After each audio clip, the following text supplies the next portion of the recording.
address. I'm delighted to invite Rosanne Foyer, STUC General Secretary, to make her address and to present Section 2 of the General Council report to Congress. Ros?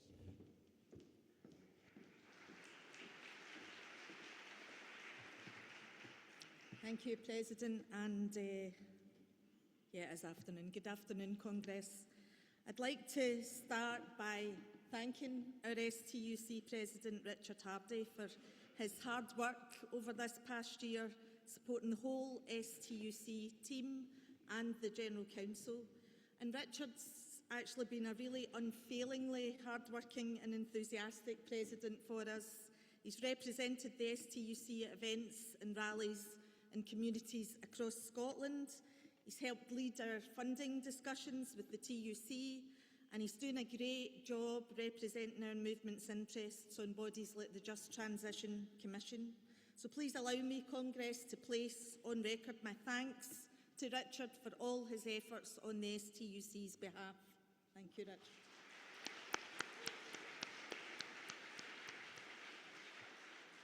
Because that passion to deliver real change for our members is something that's never been more important than right now.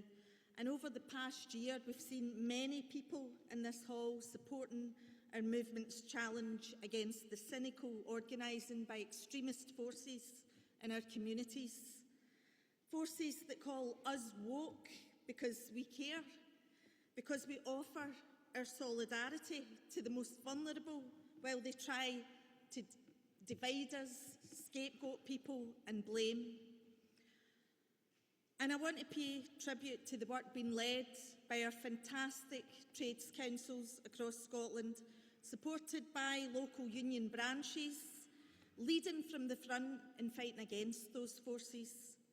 And crucially, they're also leading on supporting local campaigns, promoting public and community ownership of transport, energy and utilities, so that we can build an economy that serves our people and not the profiteers.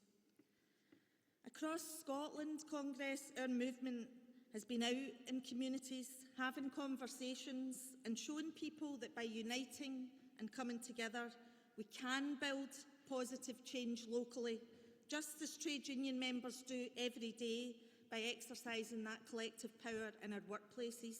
And the STUC has been really proud to back this work. That's why we supported the launch of Forth Valley's trade unions in the Communities Hub in the heart of Falkirk's town centre. That's why we've supported the Women Against the Far Right movement, challenging the abusive men who are trying to weaponise women's trauma to support their own bigotry. And that's why we will always work tirelessly to defend all of our members. And on that point, Congress, I want to send a particular message of solidarity and support to those in our Jewish community across these aisles who are facing a growing number of anti-Semitic attacks. Such racism and violence against any minority group is absolutely abhorrent, and we condemn it.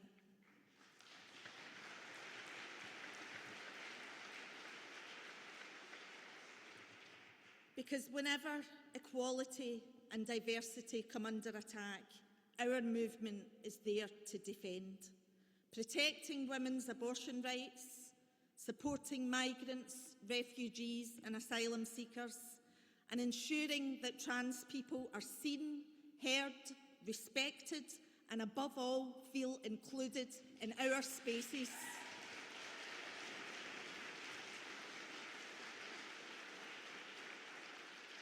Our Congress theme this year is Workers United, demanding better, and in the past year we have united with many others in a broad coalition to make our demands, because we know that when we stand united with communities across Scotland, as we did last October in our march and rally with the Poverty Alliance, that trade unions, faith groups, community groups, anti-poverty campaigners and frontline providers form a very powerful coalition. A coalition that won't sit silently while austerity continues to cause carnage in our communities. A coalition that will stand up, fight back and tell those seeking our votes that they work for us, not the corporate elites. Because every cut made, every promise broken, every missed opportunity to act kills off people's hope and trust in politics. It poisons our democracy, and it's a gift to the far right. And let me be really clear, those that wish to divide us, those posing as saviours of the working class while serving the elites and the billionaires, must be called out. Reform, a party of failed Tory politicians, are peddling fake promises to workers based on fantasy economics. And the truth is that, like every right-wing populist party, their real aim is to serve the billionaire bankrollers by cutting their taxes while cutting our public sector jobs, cutting our essential services, cutting our NHS, and cutting away every one of the hard-earned employment rights that workers have fought for decades. But their poison is only able to spread because people are rightly sick and tired of our own governments failing to deliver. We need to start seeing some proof, Congress, that the governments are on our side and willing to fight our corner.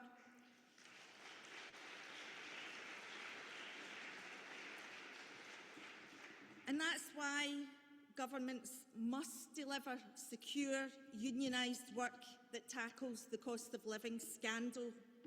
They must deliver wages that pay the bills and give families the dignity of decent living standards. And we must see full delivery on the Employment Rights Act as a starting point for organising workplaces and making rights real. Because when workers rise, inequality falls. Friends, there's more than enough wealth in our economy to pay for our movement's demands. It's just concentrated in the wrong places. And so the message to our politicians must be loud and clear. Working people will no longer tolerate a situation where just 5 families in Scotland have as much wealth as a quarter of our population. And we're not going to tolerate a tax system that means the poorest 10% pay more tax proportionately than the richest 10%. And we will no longer tolerate the Scottish and UK governments dodging the difficult questions and the radical decisions on public ownership, on tax, on wealth and on income. And the regressive council tax has become a symbol of the broken promises of our political class. It's the noose around the neck of every local authority across this country, and it fails to raise enough to fix our roads, to stop our schools from crumbling, or to rebuild the vital local services that people so desperately need. And that's why, after this election, I'll be asking all parties in the Parliament to join us at Summit with our coalition partners to explore how we can replace the council's tax system with a system that works for workers. To do what we set this Parliament up to do, work together to make life better for the people of Scotland. For too long, political cowardice has been allowed to rule, and for too long, our communities have been failed by those unwilling to deliver the change that ordinary people need. So now is the time for action, Congress, and that means raising the taxes needed to close the £5 billion funding gap, not cutting 20,000 public sector jobs and calling it efficiency savings, ending the £3 billion annual profit drain from outsourced public services, money that should be invested in our schools, our hospitals and our communities, not siphoned off to shareholders, and extending sectoral collective bargaining to care, to culture and to every other publicly funded sector so that more workers can benefit from union agreements. These are the demands of our movement, and to deliver them, we need politicians that are prepared to stand up to the bosses and the billionaires. And that includes not being dragged into the latest warmongering whims of a deranged US president. We condemn invasion and war crimes without fear or favour. We condemn the crimes of Putin, and we condemn without reservation the repression by Iran of its own people.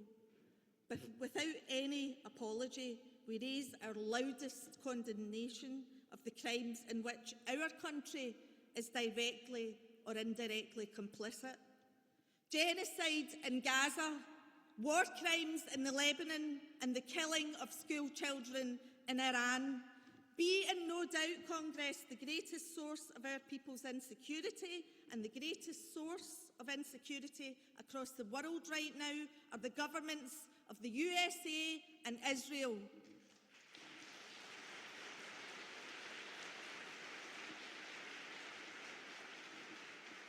So we will state clearly, not in our name, these are not our allies. Our future must be based on security and on alliances which reject imperialism and where defence means defence, not attack. And let us be clear, security for these islands means more than security and defence. For decades, we have sold off the family's silver. We sold the family's oil and gas. We sold the family's electricity, the family's transport and the family's manufacturing base. We've had Musmoran no more, the Grangemouth refinery no more, and we will not accept Alexander Dennis at Camelin no more. We will rewrite that story.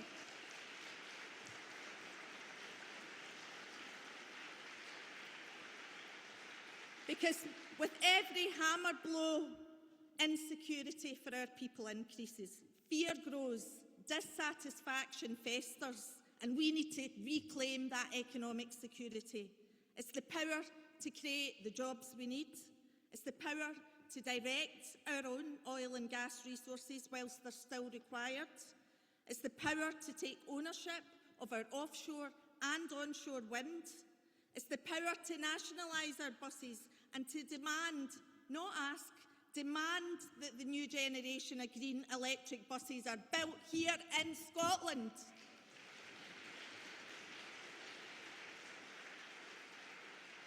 Public ownership, community ownership, equity stakes and public investment with strict conditionality applied. That's what we need. That's the tools we need to build collective prosperity. These are the tools that will protect us from the hedge funds and the self-appointed gangster capitalists. Once it was just the best option, now it's actually the only option. And let's be under no illusions, we're in dangerous times ahead. So we need to guard our newfound employment rights. We need to use them well and let nobody take them away from us. Because with a worsening international situation, with living and energy costs rising, we're going to need to defend our members in the coming year with every single lever at our disposal. So, concluding Congress, my message to you all is this. A political party comes along and asks for your vote every 5 years so that they can have power. A trade union wants your involvement every day so that you can have power. Trade unions are the organised expression of working class control. We are the people on the ground, together, deciding that our voices matter, that our communities deserve better and that our labour has value.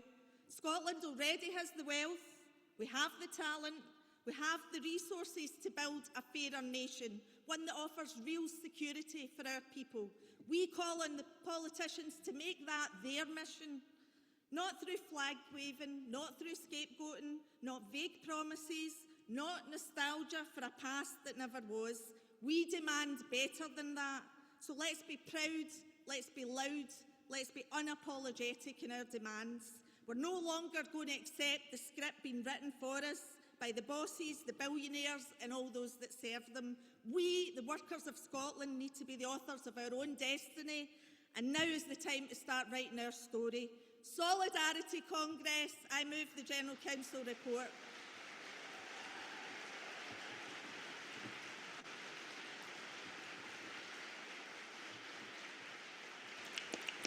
Thank you, Ros.